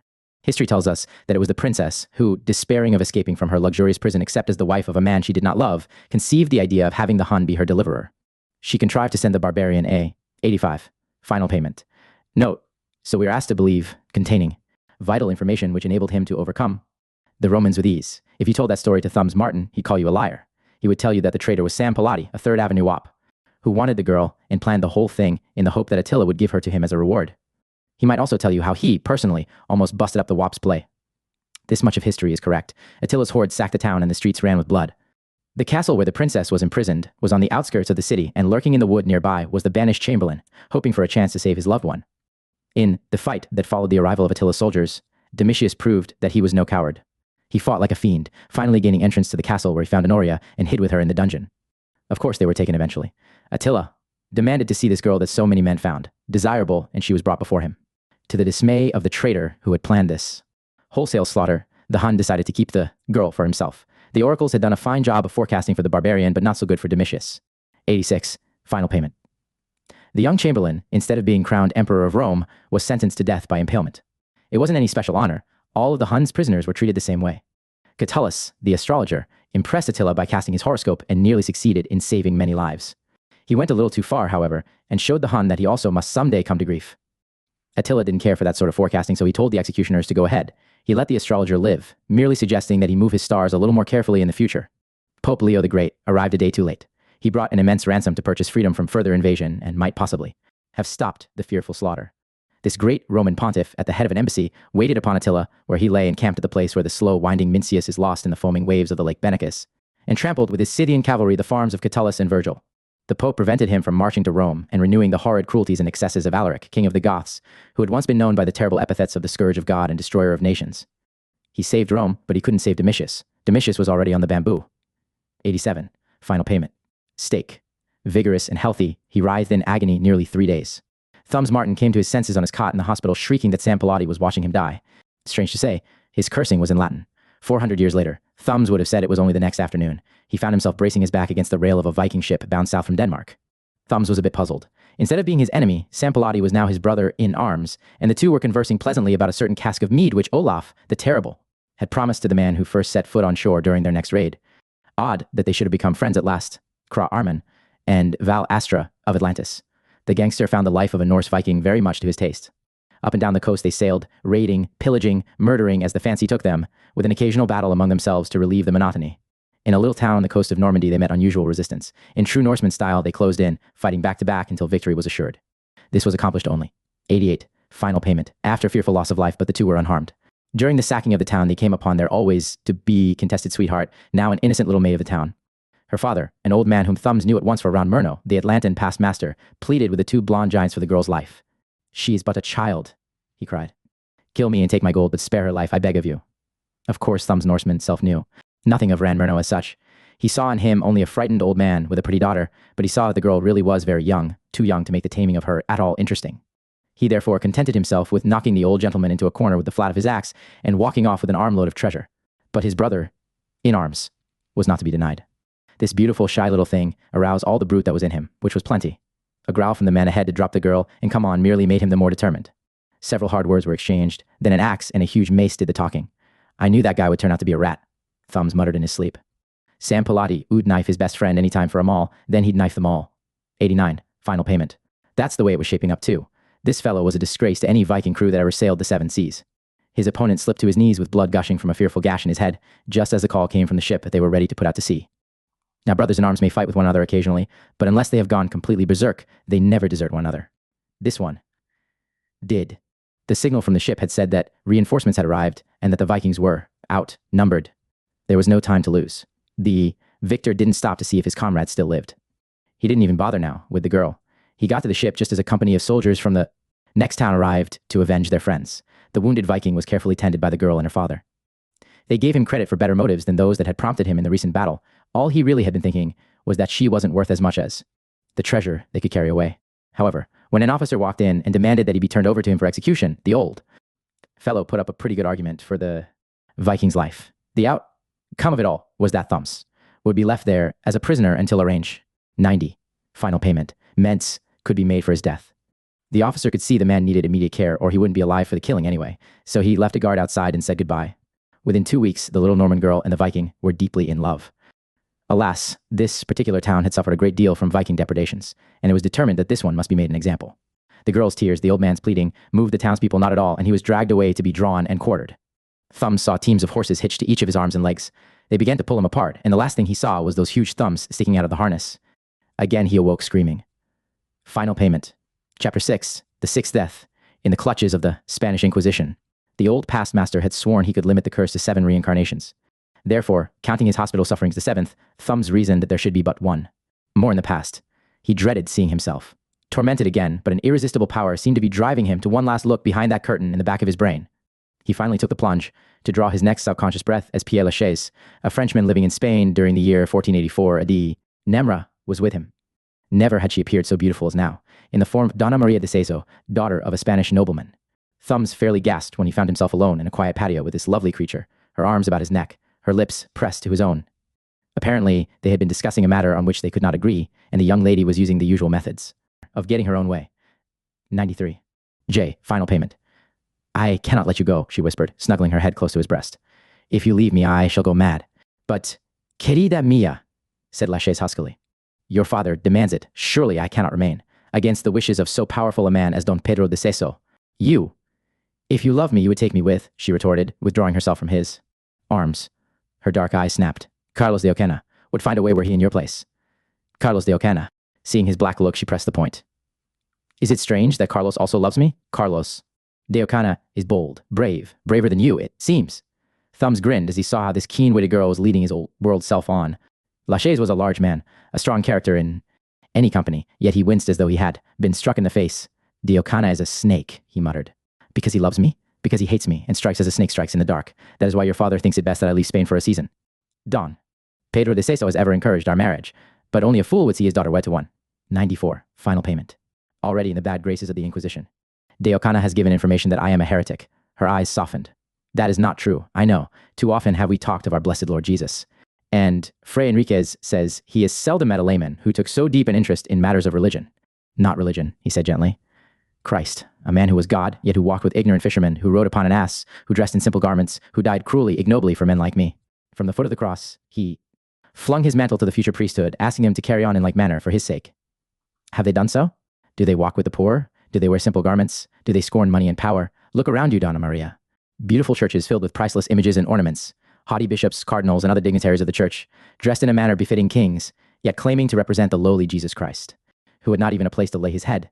Fray Enriquez does not dress so, said the girl. Nor does the great Torquemada. You must not judge the church by a few who misunderstand her teachings. Lachaise nodded.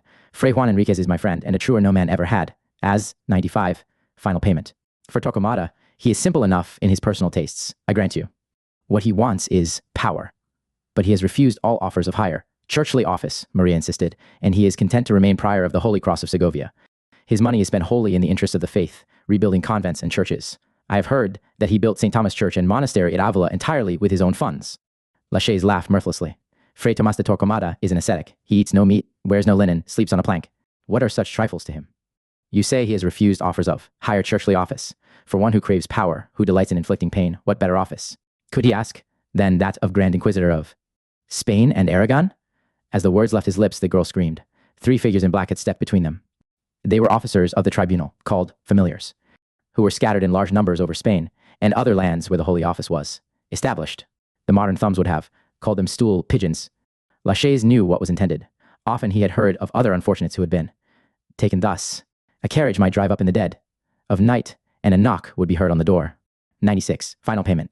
One of the family would inquire from the window what was wanted. The reply would be the terrible words, "Deliver up your son to the Holy Inquisition." Or it might be a demand for an only daughter, or the father, or the mother. A wife must give up her husband. A husband his wife. Yet he faced the men unafraid. I suppose the Ocana is to be thanked for this, he remarked dryly. The leader bowed.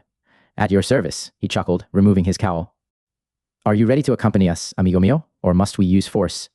Carlos! The girl gasped, and Thumbs gasped with her. This Carlos de Ocana was another Cra Arman, another Ulf, another Sampolati. The man bowed again. Your pardon, Donna Maria. I regret the necessity of coming here at this hour, but I am under orders. Matters are even worse than we thought. A heretic who dares slander churchly officers is a dangerous heretic. Indeed, did I not love you, I might be unwilling to overlook the fact that you listened to his tirade against the Grand Inquisitor Torquemada with scarcely a word of reproof. The girl was trembling now. Carlos, let him go. He meant nothing. Pierre spoke in jest. It is not well to mention a mighty man of 97. Final payment. God in jest. But enough of this. I will be back shortly with an account of the proceedings for your father. Don Pedro de Seso, at least, will not defend a traitor to Holy Church. But Donna Maria walked bravely to her lover's side. If you take him, you take me, she said quietly. Lachaise had been ready to surrender peaceably. Now there came to him a fearful vision of this tender girl being stripped for the torture, of white, hot irons against her smooth white flesh, of her slender arms broken upon the wheel. The next instant he had torn himself free, and with his back against the wall and his loved one beside him, was playing his rapier with the skill for which he was justly famous. One of his opponents went down, the Frenchman's blade through his throat. De Ocana shouted an order, and a score of men rushed in to his assistance. Just as Lachaise was disarmed, an aged priest hurried to the girl's side. He saw the dead man on the ground, blood bubbling from his neck. Then he saw the prisoner. What is the meaning of this? He demanded. Is the home of Don Pedro de Seso the place for street brawls? It was the voice of Alexander Marrow. The old past master was once more on hand to defend his friend. Back to your Aves and Credos, priest. De. 98. Final payment, Ocana snarled.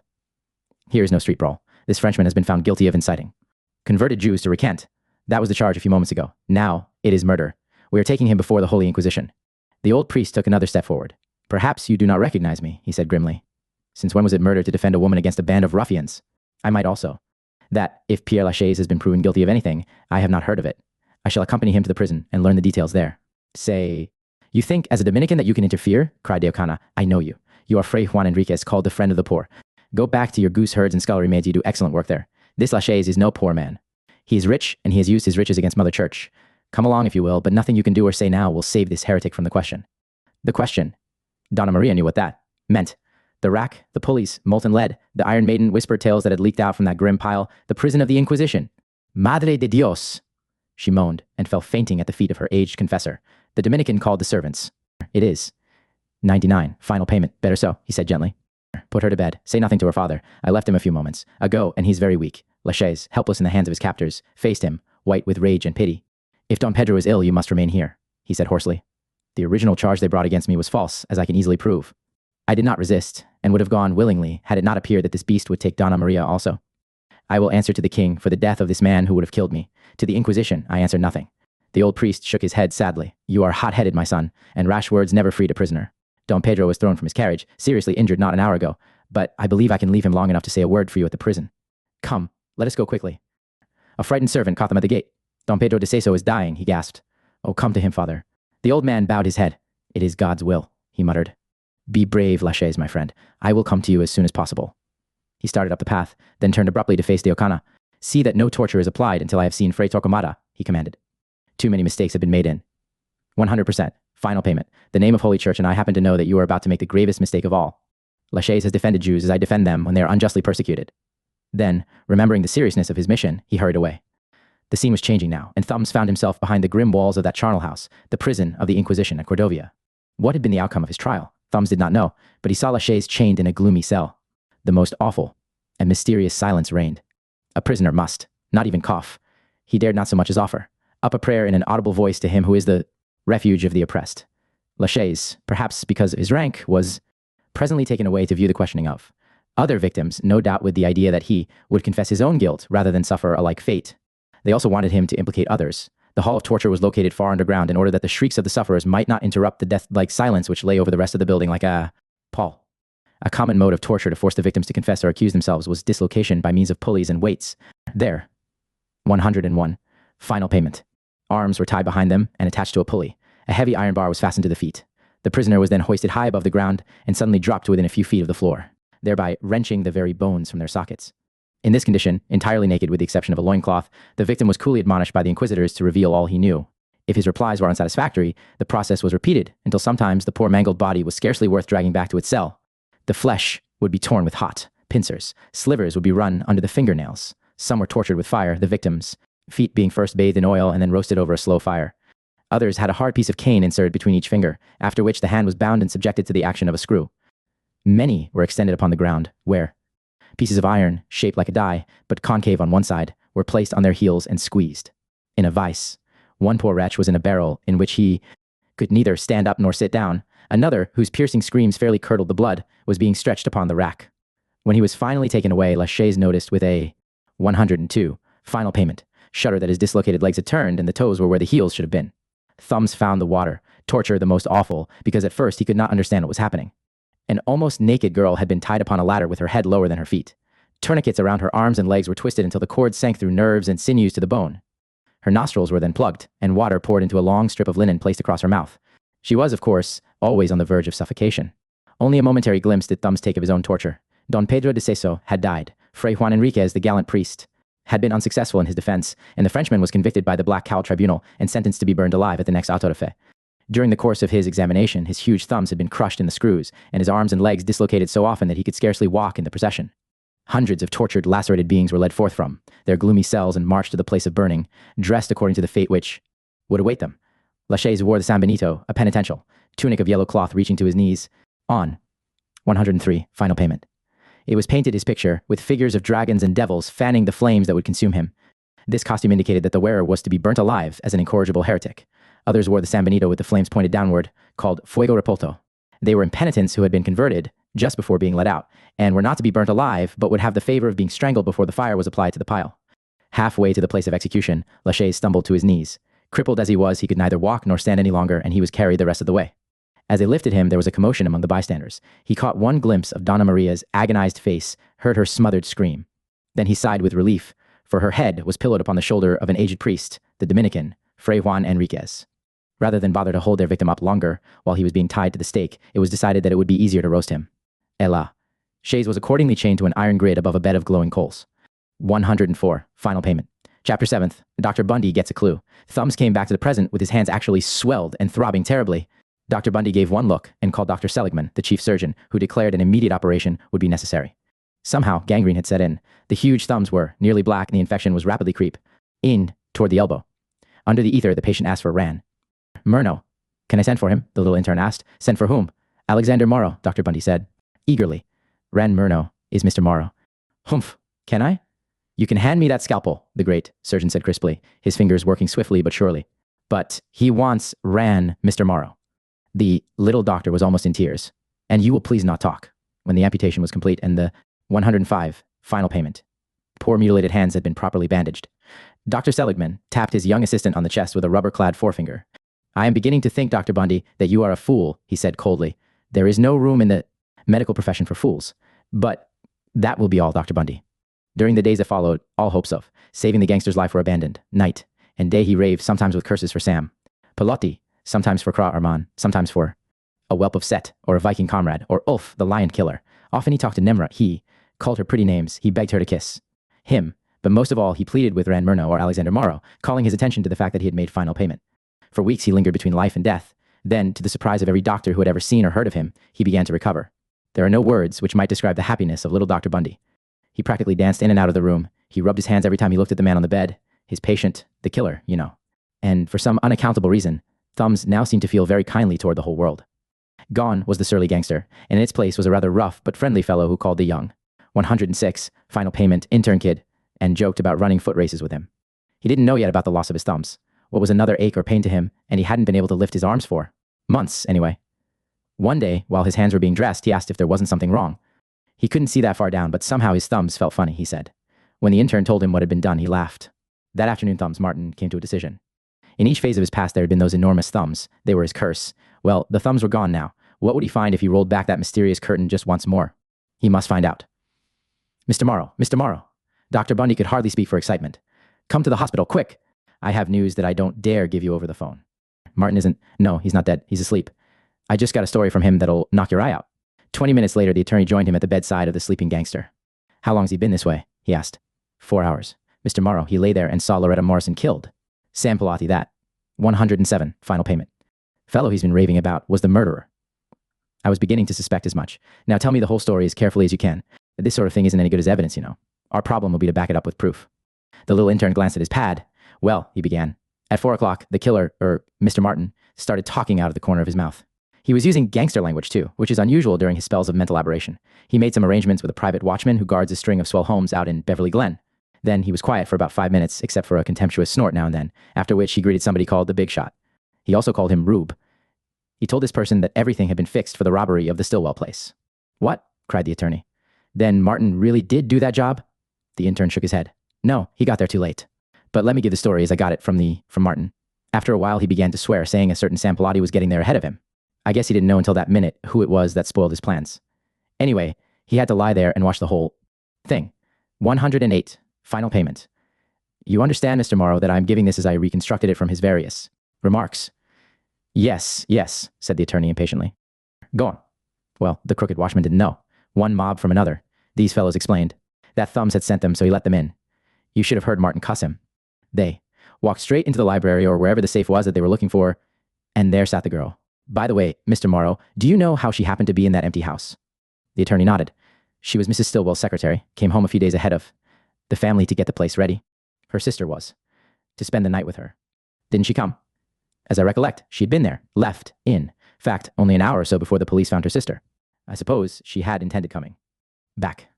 But why do you want to know? Has it any bearing on the murder? Oh, it must have been terrible. Dr. Bundy shuddered. Thumbs saw Palotti take that girl.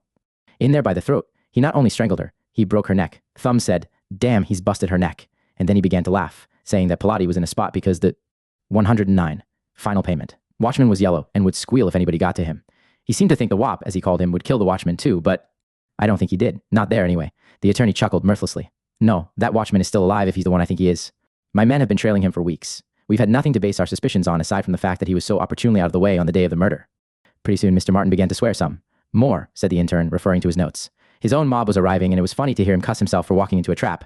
He had seen and heard Palotti call the police just a few minutes ago. The others got away, but poor Thumbs was found in the act of bending over the dead girl. I guess that clears my client. By the way, you didn't happen to hear him mention the name of that watchman, did you? Was it, by any chance, David Jordan? The intern squinted at his little pad. Yes, he said importantly. That's just what it was. David Jordan. Hello, said Dr. Bundy on the telephone. Is this Crescent 2204? 110.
Who is this, please?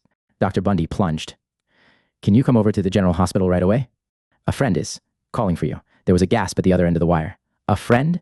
I have no friend at General Hospital so far as I know. Oh, yes, you have. There is no mistake. And I may as well tell you that this is a matter of life or death. Just ask for Dr. Bundy. You'll come? Yes, I guess so. Just why he hadn't told Morrow about this part of the affair, Dr. Bundy didn't know. Perhaps it was because he was romantic, or just that he was very young and very fond of his tough patient. That girl who had walked out of the Stillwell home shortly before the murder, the sister of the murdered Loretta Morrison, was Nemra. Thumbs had seen her and recognized her, and now young Dr. Bundy wanted these two to meet and live happily ever after. It was a beautiful thought. 111. Final payment. Chapter 8th. The 10,000th year. Everything worked out as though it had been rehearsed and timed to the minute. Scarcely had. The girl seated herself at the bedside, her eyes demanding an explanation, when Thumbs woke up. He stared in blank amazement at the trim little figure. He could now move his chin considerably, and his lower jaw hung open. He really wasn't acting very polite. Suddenly, he strained at his plaster bonds. His helpless arms beat the blankets. Nemra, he gasped. My girl from the... Say, are you real? She nodded, wonderingly. Dr. Bundy, strutting like a banty rooster, made the introductions, then retired gracefully. He would have liked to remain for the big love scene, the first kiss and all that, but Dr. Bundy was a real gentleman. And besides, he had a fine imagination.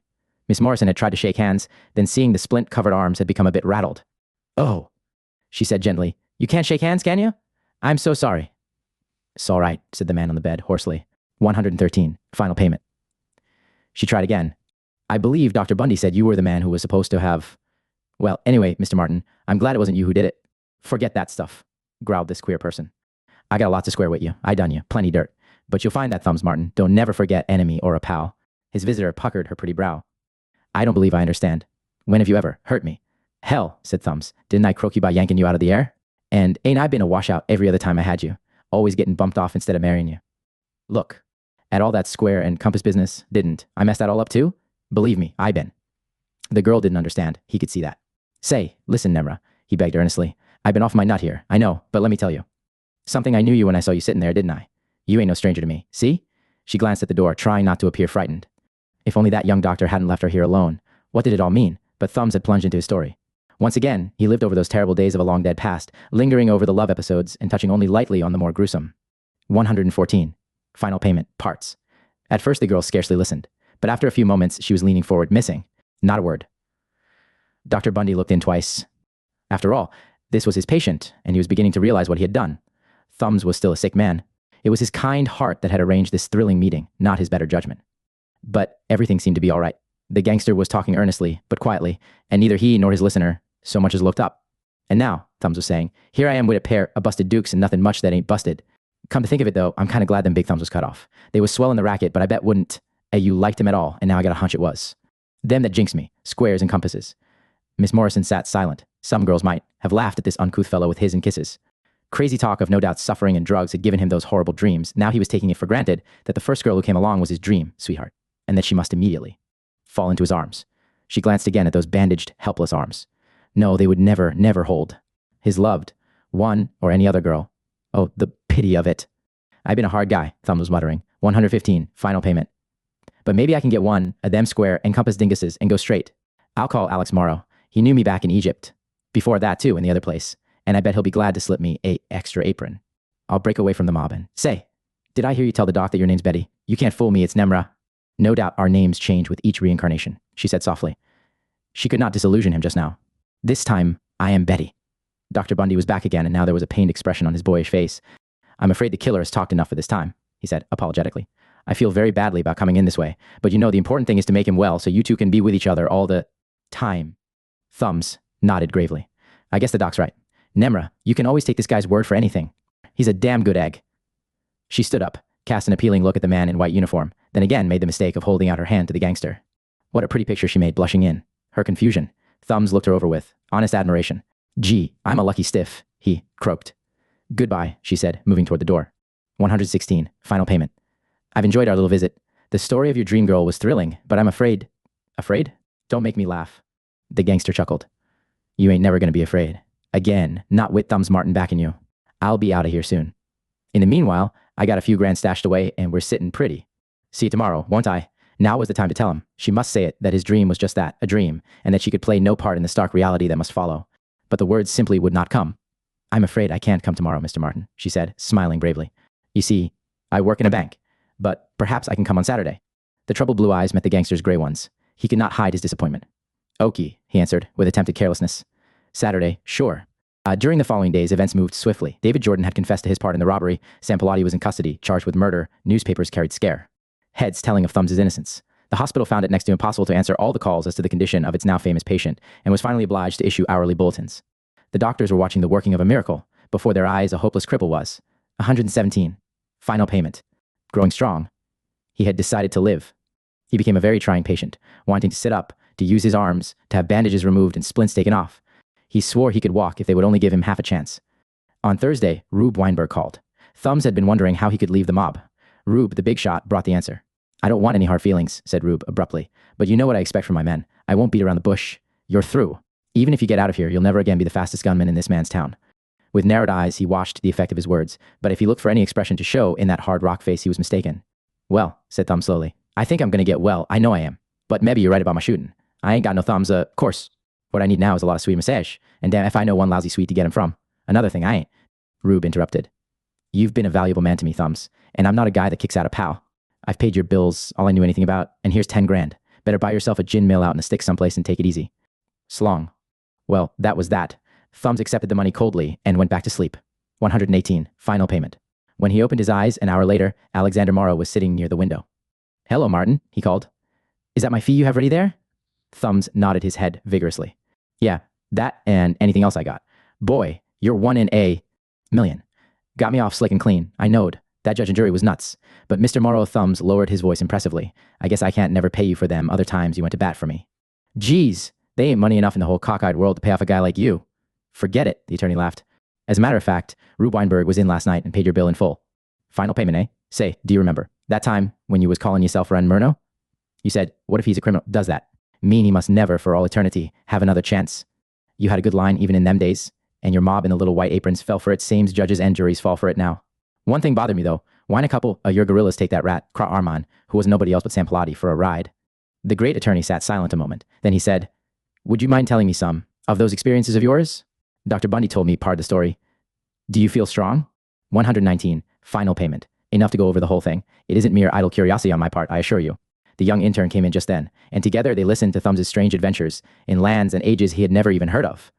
The doctor had heard much of it, but now the story was being told in modern gangster lingo. Thumbs was bumped off in Rome. In Normandy, they put him on the spot. Once or twice, Morrow interrupted, asking to have some particular part repeated, especially where it concerned a certain mystic device. Suddenly, the gangster pointed at his visitors. "Lapel. That's the dingus," he shouted. "I want one of them." Dr. Bundy was called away just then, and the attorney smiled. "You seem to have had that privilege, Martin, some 10,000 years ago. And from your story, you had started back up the ladder during the reign of King Solomon. There is something in this that strikes a responsive chord in my own brain, or perhaps it might be better to say in my subconscious mind. Do you remember just after the judge sentenced you, you raised your arms? You didn't know why you did that, did you?" "The hell I didn't. I mean, I know now what it meant. I seen." "Yes," said the attorney slowly. "I'm sure you know its significance now. But you couldn't." 120. 1. Final payment. Have known what you were doing that day in court, and I answered you. I said these words, your final payment. I have often wondered about it since. Thumbs grinned happily. "Well, now I'm all set to get another button, ain't I, Mr. Morrow? My girl back and a rubber apron. Hurrah." "I'm afraid it's not as easy as that." Mr. Morrow sighed. "The girl may never come back. You say she didn't even remember you the other day. And as for wearing this pin, well, my boy, God alone knows if you are now worthy and whether you will reach your goal in this life or the next." But Thumbs' ardor was not to be dampened. When the attorney had gone, he closed his eyes and pictured himself wearing a lambskin apron. Then he thought of Nemra. Pretty soon he was asleep. True to her word, Betty Morrison came on Saturday to find the gangster much improved and slightly amorous. "Hello, Angel Cake," he called when she appeared. "Here's a few bucks for an old sock, and say I've quit the mob cold." She smiled wanly and sat down. It was cruel, this thing she must do to hurt a creature who had already suffered so much. "Mr. Martin," she hesitated, wondering how to say it. "Not Mr. Martin, babe," cried the ex.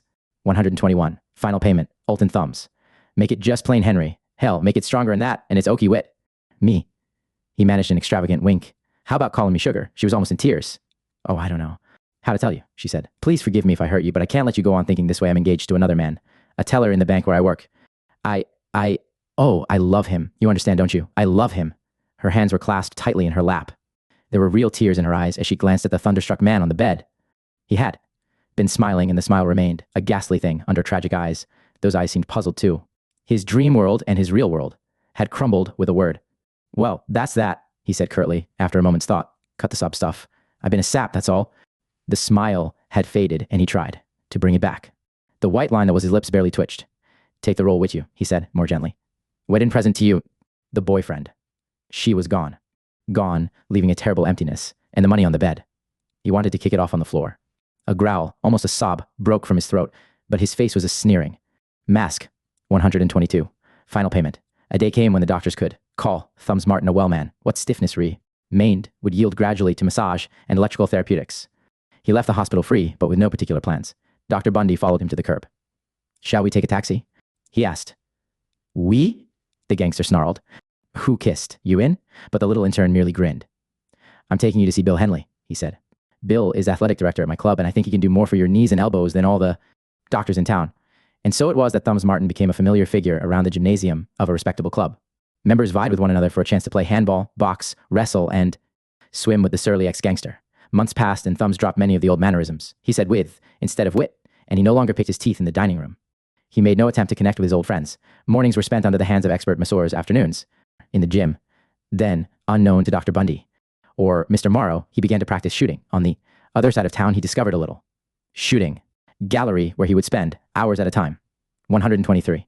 Final payment, with revolver and automatic. Soon, the loss of his thumbs was no handicap at all. His marksmanship became deadly. Quietly, he started the organization of a new mob, laughing at offers from Rube and other gang chiefs.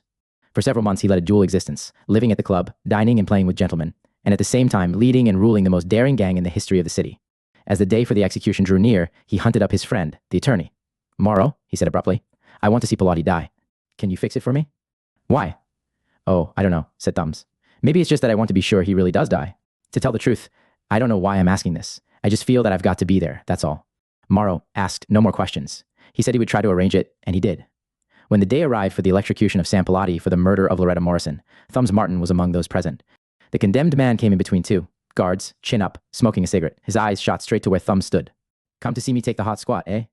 He sneered. Okie, you big palooka, get an eyeful so you can tell. 124, final payment. Your Sunday school class how they rubbed out a better man than you'll ever be. Thumbs' lip curled. Death had never impressed him much, and he watched the gruesome preparations with a bored air. The moment came for throwing the switch. The man in the chair was permitted to speak a last word, and that last word was, goodbye, you thumbless sap. See you next week. 6 perfect bank jobs had been pulled off without a hitch. The 7th was to be a small branch bank near the packing houses. A day was chosen, which happened to be Friday, exactly 1 week after Sam Pilati went to the chair. Every move had been carefully planned. Every man knew his own particular position as they drove to within a half block of the entrance. Leaving the driver in the car, they sauntered toward the bank. Thumbs entered first, covered the teller, and shouted instructions. The others scattered to strategic points. The robbery was on. At that moment, Thumbs made a staggering discovery. The man he was covering with his gun, that man in the cage, was the junior warden he had last seen 10,000 years ago on the lost continent. Atlantis! Unable to believe his eyes, the gangster bent. 125. Final payment. Closer, his gun leveled at a point over the man's heart. Yes, there was the ancient symbol, a tiny emblem on the coat. A girl flung herself through the rear of the cage and stopped, transfixed with horror. Thumbs saw the teller's clumsy movement toward his gun. His own remained steady. The girl was Betty Morrison Nemra, but even the realization of this did not distract him. Ray, don't move again. He'll kill you, she screamed. The teller was provokingly slow. His first bullet struck the gangster in the chest with a vicious spat. His next missed entirely. His nerveless fingers could not pull the trigger again. Thumbs snarled and waited, but the man in the window was about through. Shoot again, the gangster jeered. You're a rotten shot. I gotta take it. I can't kill a brother. Shoot, damn you, or I'll blow your head off. The heavy slug smashed through Thumbs' right shoulder, spinning him half around. Dropping his weapons, he clutched the bars of the cage. He tried to stand, tried to face that blazing muzzle again, but his knees buckled. He slipped to the floor, coughing. From the street came the roar of the getaway car. His mob ran for it, without the loot, and without having fired a shot. Men shouted. Women screamed and fainted. Far away a siren sounded. 126. Final payment. The girl and the teller knelt at the side of the dying gangster. He looked up out of glazing eyes. Twice he tried to speak, but blood from a punctured lung choked him. She raised his head gently. Final payment at last, he gasped. Quick to pass grip. He seized the right hand of the astonished teller, then dropped it with a low moan. No use. Thumbs gone. Is there no help? The light of perfect understanding passed between the two men.